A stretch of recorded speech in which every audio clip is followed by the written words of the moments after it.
I just want to make a comment.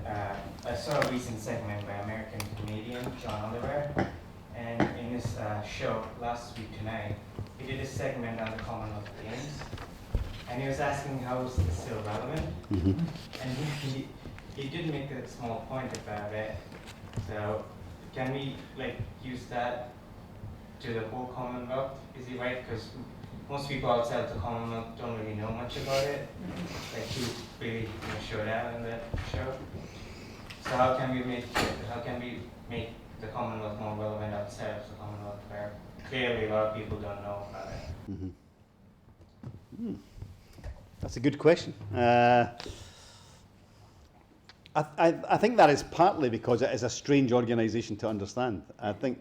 My guess is that if you come from a country outside the Commonwealth, you look at this organisation that is basically a continuing link between the old colonial power and everybody else, and think, why on earth would all these other countries want to stick with Britain?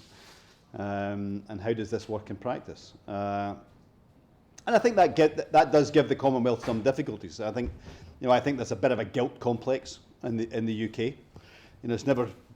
Politicians in the UK are never really very sure how to deal with the Commonwealth because they feel guilty about the past and they don't want to look like they're continuing as the colonial power or whatever. Or those that are not aware of that are so inappropriate in the language they use that they would get dismissed anyway. And from time to time there will be those, very understandably, who in the former colonies who come into power and who want to resist this, who don't want to be part of it. And I can completely understand that point of view as well. But I think the fact that the Commonwealth has found this this core purpose of promoting, however imperfect in some of its members, of promoting democracy, rule of law, of promoting good governance, its support for elections, and election monitoring, of cultural exchange, of promoting young people through the foundations, and so on. I think that is what holds it together. The fact that it is a loose network of people who are trying to make sure their societies are better governed and the young people of the countries are actually given better opportunities. And how you then promote that outside, I think, is a challenge.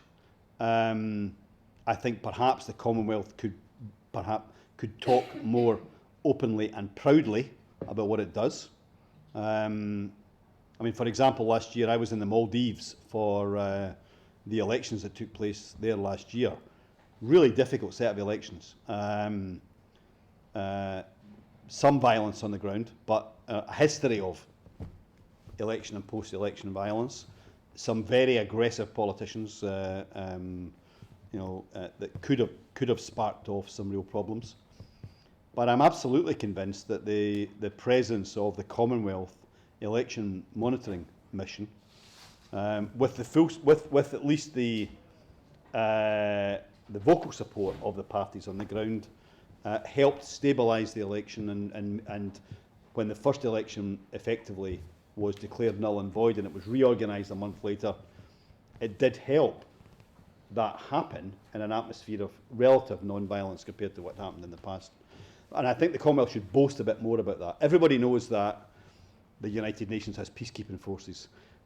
People know that the Jimmy Carter Centre organises election monitoring missions and that the European Union organises election monitoring missions. I don't think it's very well known inside the Commonwealth, never mind outside the Commonwealth, that the Commonwealth does that kind of thing. So I think they need to promote what they're doing more successfully. And I think their relationship with young people is key to that. And maybe what they should do is not just organise exchanges within the Commonwealth with young people, either moving for experience or for building friendships between the different nations of the Commonwealth. Maybe they should also have an exchange between the Commonwealth and the rest of the world. And where you have young Commonwealth leaders, pair them with somebody outside the Commonwealth and build relationships outside as well as inside. Maybe that would be my one idea that I could give for that. My name is Daniela, and I study law here in London. And my question is, because you talk about the fact that the Commonwealth is based on tradition, on somewhat the idea of rule of law, of democratization, of partnership between countries. And do you think that the Commonwealth embodies what we look to happen in those new organizations that were created after the Second World War? Do you think that this is the model towards for which we're striving, or do you think those new organizations like the United Nations or maybe even the European Union should strive for something else? And how are they different in what they're aiming? Is it only based on history, or should they have different aims? And should the Commonwealth strive for different aims also? I think to answer that, I would need to maybe say a little bit about the other organisations. I mean, I think the United Nations is a necessary body to have in the world, but it is a difficult body in which to get things done. It has become so large, and at least parts of it, or at least some of the people who represent individual countries there, have become a little bit remote. That I think it is very difficult for the UN to be responsive, to have the kind of open, constructive dialogue that I think is necessary in the world we live in today to try and solve the kind of problems that we have. I think that has been shown, for example, over climate change, where the UN has found it so hard to make real progress on that issue. I think the UN continues to be based on a structure that reflects the state of power at the end of the Second World War, and to some extent the state has an atmosphere that still reflects the Cold War divides, some of the attitudes that exist inside the delegations. So I think while the body like the UN is really important, I don't think it can have the kind of open dialogue that's possible in a more informal body like the Commonwealth. I think, and Mark has heard me say this a number of times at ICD, I think in the future the regional organisations are going to become at least as important as the UN. So I think both continental organisations like the European Union and the African Union, but even inside the big continents like Africa, the regional organisations like ECOWAS in West Africa or the East African Economic Community, the Association of Southeast Asian Nations that Mark mentioned earlier. I think these regional bodies are going to have more responsibility in the future for security, for conflict prevention, for trade, for economic links, for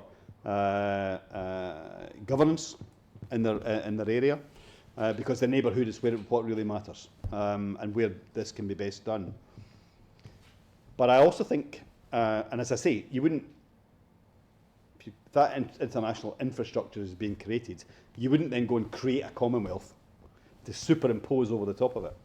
But I think the fact that it exists, and it has existed so voluntarily for the last 50, 60 years, means that if you look at the challenges, then some of those challenges can at least be advanced. Maybe not final decision making, but at least be advanced in such a voluntary group of countries.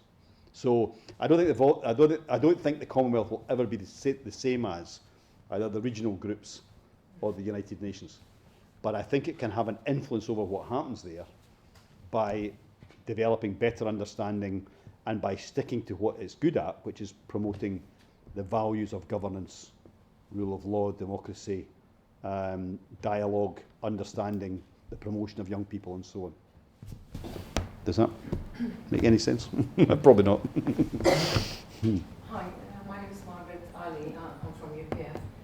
Just in answer to what you asked this gentleman, I feel it's most arguable case that Commonwealth should have more cultural diplomacy, and also that they should promote themselves better. I'm very pro-Commonwealth. I think I know a little about it. But yesterday when Ian spoke in UPF on the conference, conference, I heard for the first time about Lesotho and Wales and about Scotland and Malawi. Okay, maybe I'm not well read, but when I'm someone who's interested, and I have two friends who were on human ecology. One of them was a chair, Dr. Singhi and Zaina Desh. They were on, I knew them very well. And yet I heard for the first time yesterday about the great work in fisheries that they're doing, because somebody got up there and spoke to us. Certainly this is what we need to do. Commonwealth needs, especially what he said, young people are an amazing kind of receptor of these things. When they see these things, they get excited. I mean, I don't know, because there's so many Commonwealth heads or sub-heads or councils, whatever. It's so difficult to know who is in charge to do this. You know, maybe it would be good, a good person like you, to advise them or something.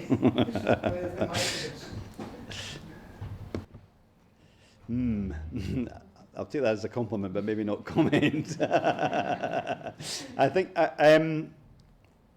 I think this is part of the problem. I mean, I don't, without commenting on the individuals, because they are good people who work hard and are very worthy. The fact that the Commonwealth doesn't really have someone who, at prime ministerial level or something like that, who every 6 months, on a rotation, takes the sort of the lead globally to promote the Commonwealth, means that it probably doesn't have the same impact as other organisations. So if you have, in the European Union, if you have someone who is an internationally recognised figure, Prime Minister or whatever on rotation, actually chairing the European Union, then that has an impact, obviously, and the same is true at the UN and the Security Council. So I do completely, I understand that. I think the way in which the heads of state meet every 2 years, and it's really just a case that the person who's hosting the next meeting just hosts the next meeting. There's nothing really to do in the 2 years between. It does create that scenario. The situation is complicated, though, by having the Queen as head of the Commonwealth. Although, obviously, many of the countries are not monarchies and don't have the Queen as head of state, the fact that she sits as head of the Commonwealth does make that challenge more difficult, because she cannot be political, and therefore she doesn't speak out on global issues. That might change with with Prince Charles. I cannot imagine Prince Charles as head of the Commonwealth maybe having no view on climate change, for example. So that will be an interesting, and I'd be interested to see how the Commonwealth develops with a new head in that sense. I think one of the reasons that the Commonwealth has continued to exist is because there is a respect for the Queen. So although many of the countries are republics, many of them do not have the Queen as actual head of state in that country. Some do, but not the majority. I think the fact that she's been around for so long, that she has such a respect and such relationships, does mean that provides one of the bonds. So the bond is not just values that I was talking about. There is a bit of a bond around that. And it will be interesting to see how that is affected as personalities change over this century. And I think that will be a big challenge for Prince Charles to provide that same leadership, because it will, whatever else happens, that's going to continue. So it will be interesting to see how that works. But I think they do need to find new ways of raising the profile. And I do think a relationship somehow between those inside the Commonwealth and those outside the Commonwealth would be interesting. I think that idea of a youth, and that was a bit of an off the top of my head idea, but that idea of a youth exchange between, rather than just youth exchanges inside the Commonwealth, a youth exchange between the Commonwealth and everybody else might be quite interesting. I thought. Maybe a final question? We're running out of time. I'm not sure who's first. Thank you very much, sir. I just want to go straight to the point. We basically discussed very many of the challenges affecting Commonwealth as an organization. I don't know if we can briefly enumerate maybe 1, 2, 3 things we are doing to tackle these challenges.